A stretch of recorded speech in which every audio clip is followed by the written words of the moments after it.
Using words loosely. Resuming debate. Reprise de débat. L'honorable député de Laurier-Sainte-Marie. Merci. Merci beaucoup, Monsieur le Président. Monsieur le Président, je pense qu'on s'entend tous sur le fait que ce que fait le groupe armé État islamique en Syrie, en Irak, est absolument horrible. Quelques données rapides. La violence du groupe armé État islamique a provoqué le déplacement de 2,5 millions de personnes, de civils en Irak seulement, et laissé 5,2 millions d'autres personnes dans le besoin d'une assistance humanitaire. Plus de 5 000 personnes ont été assassinées par le groupe armé État islamique. En mai, 50 fosses communes contenant les corps de civils assassinés par le groupe armé ont été découvertes en Irak. L'ONU a aussi souligné de graves violations des droits de la personne, dont des attaques qui visent directement la population et l'infrastructure civile, des exécutions et autres meurtres visant les civils, des enlèvements, des viols et autres formes de violences sexuelles et physiques. Un rapport de mars 2015, rédigé par le Haut Commissariat des Nations unies aux droits de l'homme, a signalé certaines atrocités, on sait qu'il y en a plus, envers la communauté yézidi. L'assassinat brutal et ciblé de centaines d'hommes et de garçons dans la province de Nineveh, au nord-ouest de Bagdad, en août 2014. Le viol de filles âgées d'aussi peu que 6 ans, Monsieur le Président. L'enlèvement de femmes comme prise de guerre, la division forcée des familles, dont des garçons de plus de simplement de 8 ans qui sont enlevés et qui sont forcés de devenir des enfants soldats. Et ça, ce ne sont que quelques exemples des horreurs perpétrées par le groupe armé État islamique. Et à ce titre, dans ce contexte, on n'a pas d'objection à unir nos voix à celles du Congrès américain, celle de l'administration Obama via son secrétaire d'État, ou du Parlement européen, du Conseil de l'Europe, du Parlement britannique, dont on a beaucoup parlé, pour dire que, notamment, face en ce qui a trait aux Yazidis, tout indique qu'il y a effectivement génocide. Mais ce qu'il faut comprendre, Monsieur le Président, c'est que de dire ceci, simplement d'être dans cette Chambre et de dire ceci, n'a très, très peu d'effet. Et évidemment, on le sait, bon, la motion du Parlement a un pouvoir moral, mais n'implique aucune obligation de la part du gouvernement. Mais essayons d'imaginer à un moment donné que le gouvernement dirait « Ah, il y a génocide ». J'ai un document, une analyse qu'on a fait faire et qui dit quels seraient les résultats si le gouvernement disait il y a génocide à tel ou tel endroit, là, de manière générale. Ça ouvrirait la porte au gouvernement pour imposer des sanctions ou des restrictions en matière d'importation ou d'exportation. De diminuer l'aide au développement international ou de le couper, d'expulser des diplomates ou de couper les relations diplomatiques. La liste est à ce niveau-là. Alors, on voit que ça n'a pas d'effet dans ce cas-là contre un groupe, un acteur non étatique. Pour qu'il y ait vraiment un effet tangible, il faut évidemment que ça passe par les Nations unies et par le tribunal pénal international. Et donc, on espère que ce type de motion, et comme on le sait, on a beaucoup de partenaires à travers le monde qui ont adopté ce type de motion, j'espère beaucoup que ce type de motion va maintenir la pression, maintenir le momentum sur des institutions comme le Conseil de sécurité et le tribunal pénal international pour qu'on aille au fond des choses. Et d'ailleurs, j'ai eu l'occasion, dans une période de questions-réponses, de le souligner un peu plus tôt. Je suis un peu surprise que la motion ne mentionne pas de référer, de continuer à travailler avec ces instances internationales-là pour faire progresser les investigations. Mais si la motion a malheureusement surtout un impact moral, ça n'empêche pas que, et comme disait un de mes collègues, les mots ne suffisent pas. Et il y a des actions très, très, très concrètes qui doivent être entreprises. Par exemple, il faut d'abord et avant tout investiguer les crimes de guerre et les crimes contre l'humanité qui ont cours en Syrie et en Irak. Crimes de guerre, crimes contre l'humanité par le groupe armé État islamique, évidemment, mais, et ne pas oublier, par le régime Bachar el-Assad lui-même. Et je ne sais pas pourquoi on n'en parle pas plus. Par aussi des groupes armés, incluant des groupes de l'opposition au régime Bachar el-Assad, qui, eux aussi, sont loin d'être blancs comme neige. Et encore là, bon, on va l'admettre, c'est une autre des failles de cette motion-là. Si je peux me permettre, Monsieur le Président, je pense que si on avait rédigé la motion, elle aurait été probablement mieux faite, mais bon, que voulez-vous, c'est la vie. Donc, il faut absolument investiguer ce qui se passe sur le terrain. Et je vais vous citer Naomi Kikoller, qui est la directrice adjointe du Centre de prévention du génocide du musée mémorial de l'Holocauste aux États-Unis. Et elle dit « Pratiquement nul effort n'a été mis en œuvre pour systématiquement documenter les crimes qui ont été perpétrés, préserver les preuves, protéger et conserver les preuves médico-légales, garantir la protection des fosses communes pour nous permettre d'intenter des poursuites efficaces à l'avenir. Le Canada peut jouer un rôle essentiel en soutenant financièrement ces activités, mais aussi en envoyant des experts dans les régions libérées du joug islamique. C'est vraiment essentiel. Le Canada a une grande expertise dans ce domaine-là. Ça fait des années, nous, qu'on le demande, une implication. Il y a eu un peu d'argent qui a été voté l'année passée, qui est arrivé à échéance. On aimerait avoir plus de détails et des détails concrets sur ce que le gouvernement du Canada entend faire en ce sens. Bon, alors, investiguer les crimes, essentiels pour pouvoir poursuivre plus tard. Mais on doit aussi agir maintenant. Agir maintenant, c'est aider les gens sur le terrain, aider les réfugiés, l'aide humanitaire dans les camps, continuer à recevoir des réfugiés ici au Canada, leur offrir, en passant, quand ils arrivent, une aide adéquate, s'assurer qu'ils peuvent être intégrés à la société, notamment qu'ils peuvent apprendre soit l'anglais ou le français. Il faut aussi aider énormément les pays voisins et c'est un aspect de l'action du gouvernement que je salue. L'aide à la Jordanie, l'aide au Liban, c'est absolument essentiel pour aider ces gens-là et aussi si on ne veut pas que l'instabilité s'étende. Il faut aussi assurer, et il y a un travail diplomatique énorme à cet effet, assurer l'accès à l'aide humanitaire dans toutes les régions de la Syrie. Et ça, c'est un travail sur lequel le Canada doit mettre beaucoup, beaucoup d'efforts. Ça ne suffit pas, évidemment. Il faut s'attaquer au groupe armé État islamique lui-même. On l'a toujours dit, nous, il faut leur couper les vivres, d'abord et avant tout. Il faut leur couper l'accès à l'argent. On sait que le groupe armé État islamique se finance en partie par des extorsions en Irak, en Syrie, mais il continue aussi de faire du commerce, il y a le trafic de pétrole et tout ça. Il faut vraiment que la communauté internationale mettre une grande emphase là-dessus. Il y a l'expression qu'on connaît tous, l'argent, c'est le nerf de la guerre.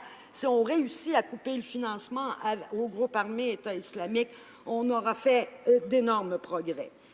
Il faut aussi leur couper l'approvisionnement en armes.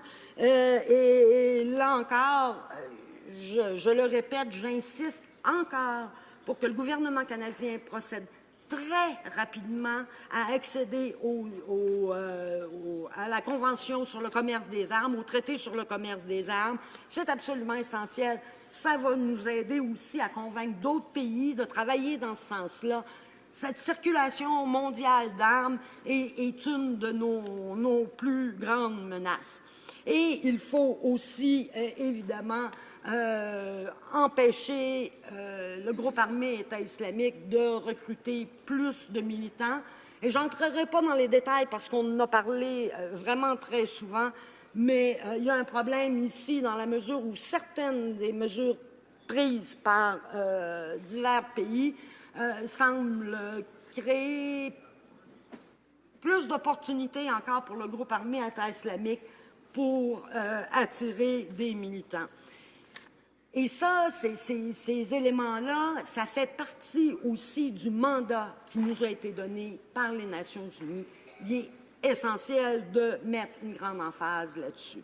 Et il est essentiel aussi de travailler sur la déradicalisation ici au Canada. Il ne faut pas oublier que la radicalisation, en passant, ce n'est pas juste la radicalisation islamiste, il y a de la radicalisation de droite, il y a différents mouvements de radicalisation, mais c'est essentiel d'en faire plus à ce domaine-là, dans ce domaine-là.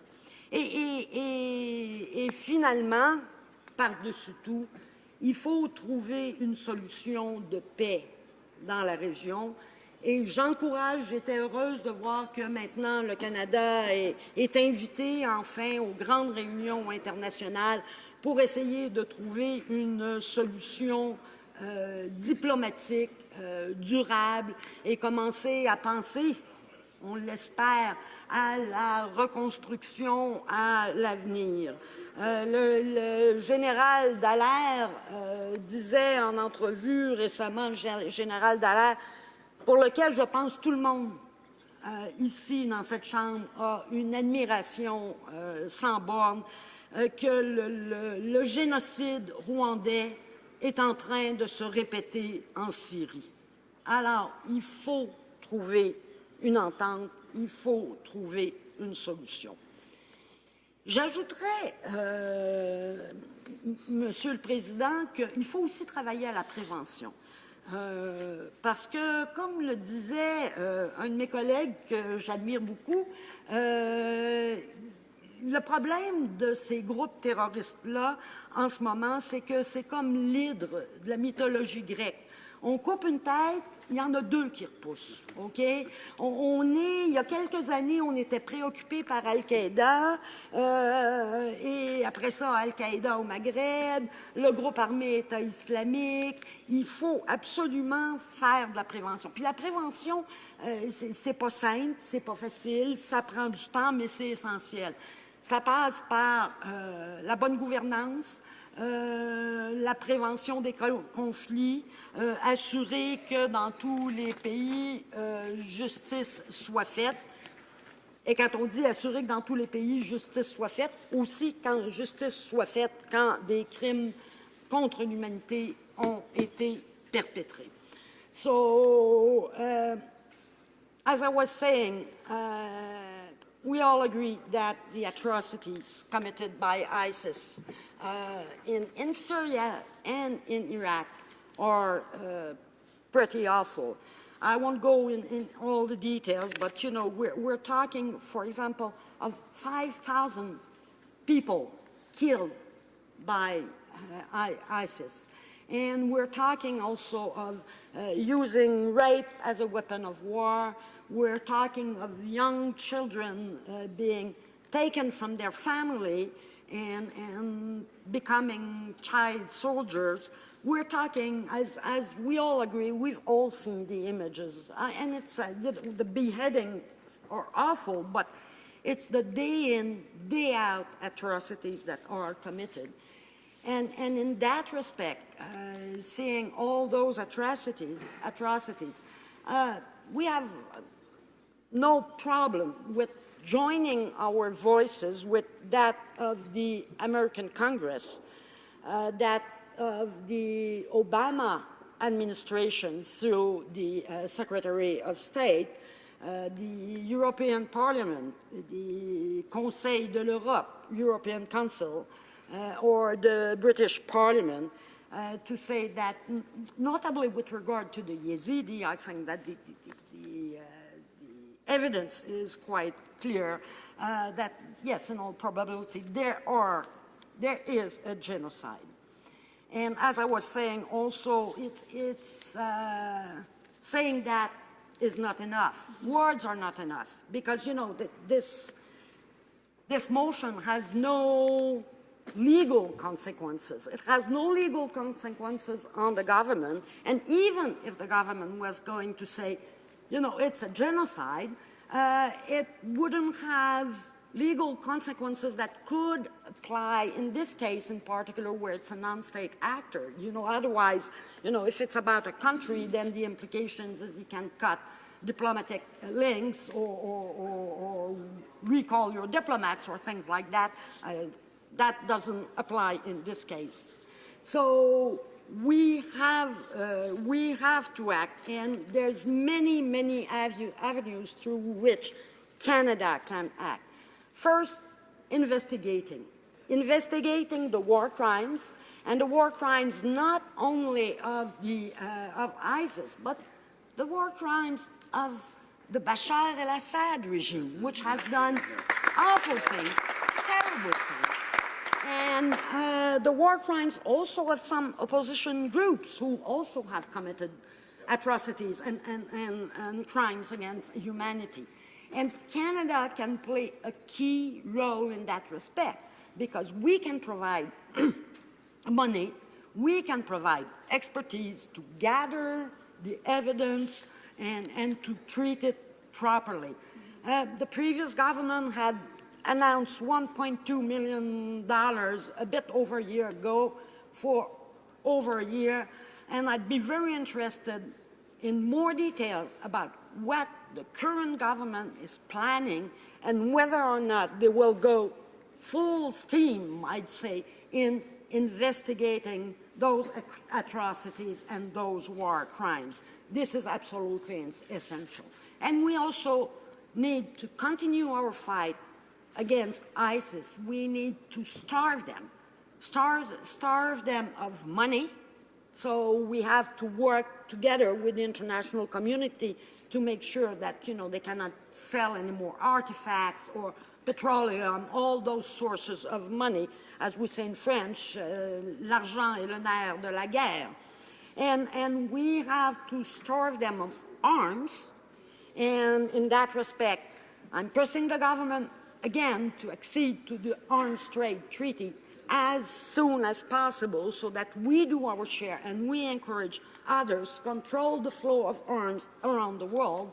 And we have to deprive them of militants, of jihadists, and do it by preventing people from going abroad, by having fine-tuned policies that put, for example, a lot of emphasis on humanitarian assistance, so that the people of the region see that we are with them and not against them. And that helps preventing ISIS from recruiting more militants. And we need, of course, to help on the ground, provide humanitarian assistance, help countries like Jordan and Lebanon who are dealing with, and Turkey, who are dealing with a very, very difficult situation, and receive refugees here. But we have also to work on the peace process. I'm happy, going to say it, to see that Canada is now part of the process. I think this is good news. General Romeo Dallaire was saying that the genocide in Rwanda was repeating itself now in Syria. And that will be resolve. Key to that is finding a political situation. And finally, we have to work at prevention. We have to work all around the world to avoid, new groups, because it's like the Hydra. We cut one head and then two new comes up. So we have to work on human rights, good governance, and good justice system around the world to do conflict prevention. Thank you very much, Mr. Speaker.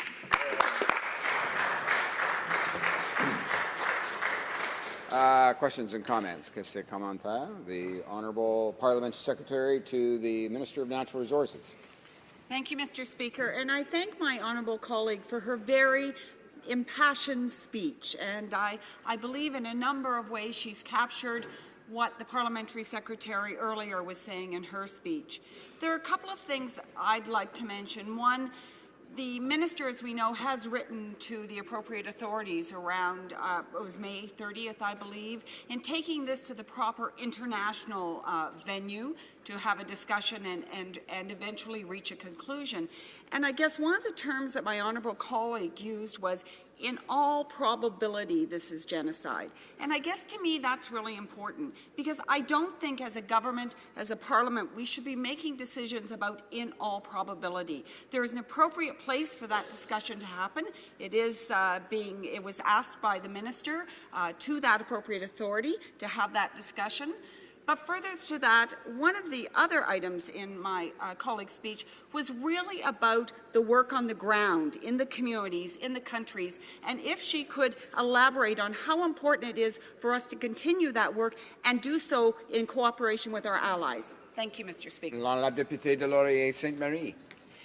Oui, Monsieur le Président, je pense que, écoutez, on a des évidences dans de nombreux cas qui sont irréfutables, et je pense que collectivement, on doit maintenir la pression pour s'assurer, ce sont des actions un peu indépendantes, pour s'assurer que les instances appropriées continuent d'investiguer ces crimes contre l'humanité. Je veux dire, on en a des rapports importants. Mais il faut faire le travail sur le terrain. Et moi, j'aimerais beaucoup entendre de la part du gouvernement, pour ce qui est d'investiguer plus en détail ces crimes-là, qu'est-ce que le gouvernement est en train de faire en ce moment. Et oui, il faut travailler tous ensemble avec nos partenaires pour avoir tous les détails, pouvoir identifier des individus spécifiques, des choses comme ça que nous, évidemment, ici, on ne peut pas faire. Merci beaucoup, Monsieur le Président. Questions and comments? The Honourable Member for Sarnia-Lambton. Thank you, Mr. Speaker, and I'd like to thank the honourable member for an excellent speech. Certainly, I'm happy to see her say that this is genocide. I was just looking, I saw that there used to be 1.5 million Christians in Iraq in 2003, and now there's less than 200,000. That's more than 1 million people that have been killed, Mr. Speaker, and certainly that's a genocide on any scale, and the similar stories could be told about the Yazidis. And I'm disappointed to see that this government, in bringing refugees here, we heard the numbers from the leader of the official opposition speech say there weren't very many Yazidis and there weren't very many Christians that have been brought as refugees, and I wondered if the member shares my disappointment with that. Député de Laurier-Sainte-Marie. Oui, monsieur, je remercie ma collègue pour sa question. Ceci dit, je pense que quand il s'agit de l'accueil des réfugiés, parce qu'il ne faut pas se tromper, le groupe armé État islamique tue aussi des musulmans, des gens. L'étendue de leurs horreurs est vraiment sans fin. Alors, c'est tous ces gens-là. La communauté LGBT est particulièrement touchée aussi par le groupe armé État islamique. Alors, les besoins sont énormes et le processus normal auquel j'adhère, c'est d'amener les gens, de travailler sur la base des besoins des gens. Alors, bien qu'il y ait cette situation particulière-là, normalement, la situation particulière des Yazidis devrait faire que les besoins sont particulièrement énormes pour cette communauté-là et ça devrait se répercuter sur la façon dont on les reçoit. Mais ce qui est clé, c'est de toujours y aller selon les besoins, de travailler pour les gens qui le nécessitent le plus. Merci, Monsieur le Président. Questions and comments? The honourable member for Vancouver, Kingsway. Thank you, Mr. Speaker. I think this is a very important debate, and it brings to this House and all members here the important concepts of discussing foreign policy and human rights and the intersection between those as this chamber makes policy in foreign relations around the world. And I notice that this resolution speaks specifically about targeting gays and lesbians who have been tortured and murdered, and speaks about this House strongly condemning these atrocities. I think everybody in this House would regard targeting gays and lesbians and calling for their death as an atrocity. I don't think it's a stretch to say that any country who's got an official policy that would seek to put gays and lesbians to death because of their identification would constitute in some way, at the very least, an atrocity, and at most, perhaps even a genocide. Yet, this House here in the Trans-Pacific Partnership includes Brunei, which has official government policy to stone gays and lesbians to death. And yet this House, both the Conservatives and Liberals, are considering a trade policy that actually would provide economic benefits to the country of Brunei. So I want to ask my colleague whether or not to hear her comment on that, and ask if there's not some contradiction between this House on the one hand condemning one country that is targeting gays and lesbians and murdering them, yet sitting at the same time at a table and giving economic benefits to another country that has official state policy of putting people to death simply because of their sexual orientation. La députée de Laurier Sainte Marie. Thank you, Mr. Speaker, and I'd like to thank my colleague for his excellent question, and indeed it's a huge issue, and it shows the lack of coherence. And it's striking because my colleague mentions Brunei, to whom we're going to give economic benefits despite their terrible policies, their atrocious policies regarding the LGBT community. Well, we also have, there's another example that springs to mind, Saudi Arabia. Yeah. Which has similar policies. In fact, Saudi Arabia, which beheads people, and you know, if you look at the list of crimes under ISIS and what is the punishment, and you look at what's happening in Saudi Arabia, it's the same. Yep. Yet, we're selling arms to Saudi Arabia. Yep. I'm sorry, Mr. Speaker, I fail to understand. Thank you very much, Mr. Speaker. Questions and comments? Questions et commentaires? L'honorable secrétaire parlementaire du ministre des Affaires étrangères. Merci. Thank you, Mr. Speaker. I have a question because I have a lot of respect for the member opposite in her professional career as a diplomat.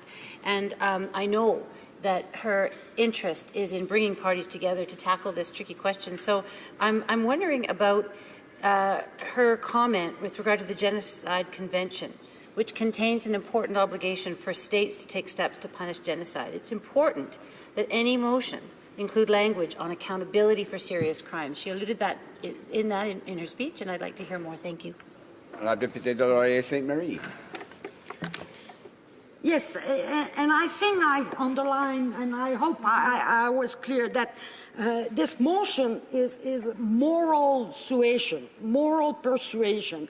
And I think we all agree that there's no automatic legal implication as there would be under the Convention on Genocide, you know, if an international body would say it's genocide, and then even the consequences could be diverse. You know, it's not automatically, as some of my colleagues would like, I presume, not on this side, but on this other side, military intervention. There's a range of possible response. So I have no problems with you know, agreeing to the motion and joining our voice to that of so many parliaments around the world.